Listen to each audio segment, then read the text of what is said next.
Maoist మాజీ దళపతి గణపతి లొంగుబాటు. నేడు ఢిల్లీలో నక్సలైట్ల మెగా సరెండర్ మేళా. గణపతి సగా 150కి పైగా నేత క్యాడర్లలో లొంగుబాటు అంటూ ఇక్కడ రెండు చోట్ల కూడా క్వశ్చన్ మార్క్ చూస్తూ ఉన్నాం.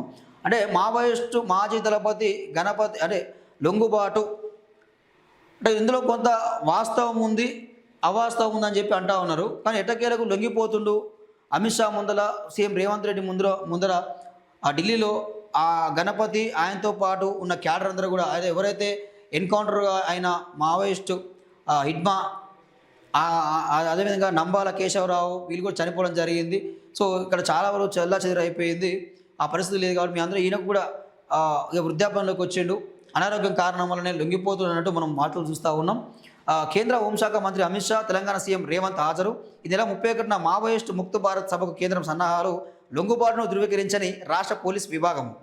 మావోయిస్టు అగ్రనేత, మావోయిస్టు పార్టీ మాజీ ప్రధాన కార్యదర్శి ముప్పల లక్ష్మణరావు అలియాస్ గణపతి నేడు దేశ రాజధాని ఢిల్లీలో లొంగిపోనున్నట్టు తెలుస్తున్నది. దాదాపు 50 ఏళ్ల తన అజ్ఞాత జీవితాన్ని వదిలి కేంద్ర హోంమంత్రి అమిత్ షా తెలంగాణ సీఎం రేవంత్ రెడ్డి ముందు సరెండర్ అయి జనజీవనంలోకి కలవబోతున్నట్లు సమాచారం.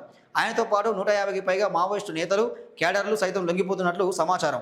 ఇందులో గత నెల లొంగిపోయిన అగ్రనేతలు దేవ్జీ, మల్లా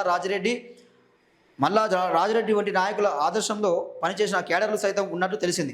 మావోయిస్టు అగ్రనేత గణపతి అడవి ప్రాంతంలో లేడని, అనారోగ్య కారణాలతో బయటే ఉంటున్నాడని చెబుతున్నారు.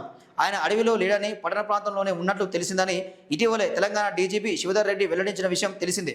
తాజాగా ఆయన అనారోగ్యం, వృద్ధాప్య కారణాలతో లొంగుబాటు పట్టినట్లు సమాచారం. ఆయన స్వగ్రామం బీర్పూర్ వాసం సైతం ఈ వార్తను ధృవీకరించారు. హైదరాబాద్లో ఉన్న తమ బంధువుల ద్వారా ఈ సమాచారం తెలిసిందని చెప్పారు. గణపతి భార్య విజయ ప్రస్తుతం హైదరాబాద్లోని బంధువుల ఇంట్లో ఉన్నట్లు కూడా వివరించారంటూ చూస్తున్నామండి. సో ఇక్కడ విషయం ఏంటంటే ఇక్కడ నాయకుడు లేని సేన చెల్లాచెదురు అన్నట్టు.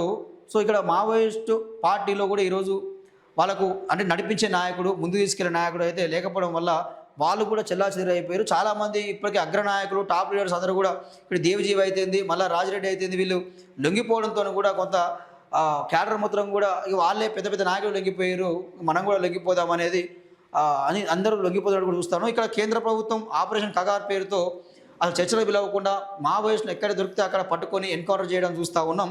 సో ఇక్కడ దాన్ని చనిపోయే కన్నా జనజీవన స్రవంతిలో కలిసి ప్రజాస్వామ్యబద్ధంగా ప్రజల హక్కుల కోసం ప్రజల కోసం మనం పోరాటం చేద్దాం, రాజకీయాలకు వెళ్దామని చెప్పి వాళ్ళు నిర్ణయం తీసుకొని వచ్చినట్టు కూడా కనిపిస్తూ ఉంది. దీని వెనుక మళ్ళీ వాళ్ళ వ్యూహరచన ఏంది?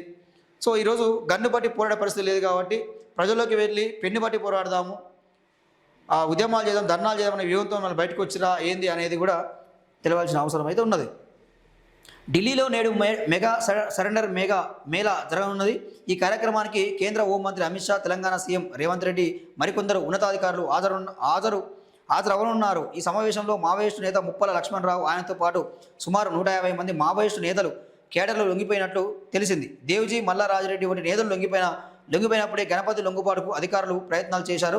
గణపతి సైతం సరెండర్ అవ్వడానికి సిద్ధంగా ఉన్నట్లు ఇటీవలే సంకేతాలు అందినట్లు కీలక వర్గాలు తెలిపాయి. ఈ నేపథ్యంలోనే మొన్నటి లొంగిబాటులో గణపతి సరెండర్ గురించి చర్చించడంలో భాగంగానే సీఎం రేవంత్ రెడ్డి, రాష్ట్ర డీజీపీ శివధర్ రెడ్డి ఢిల్లీకి వెళ్ళినట్లు వివరించాయి.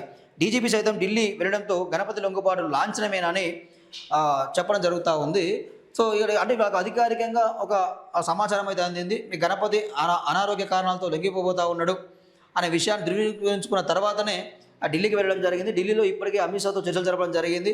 సో అమిత్ షా ముందర, రేవంత్ రెడ్డి ముందర కూడా అంటే తెలంగాణ మెయిన్ రేవంత్ రెడ్డి ముందర లొంగిపోవడానికి చాలామంది మావోయిస్టులు వచ్చినట్టు మనం చూస్తూ ఉన్నాం. సో మావోయిస్టుల లొంగుబాటుపై అమిత్ షాతో సీఎం రేవంత్ భేటీ అంటూ మనం వార్త చూస్తున్నామండి. సో ఇది మావోయిస్టు వార్త.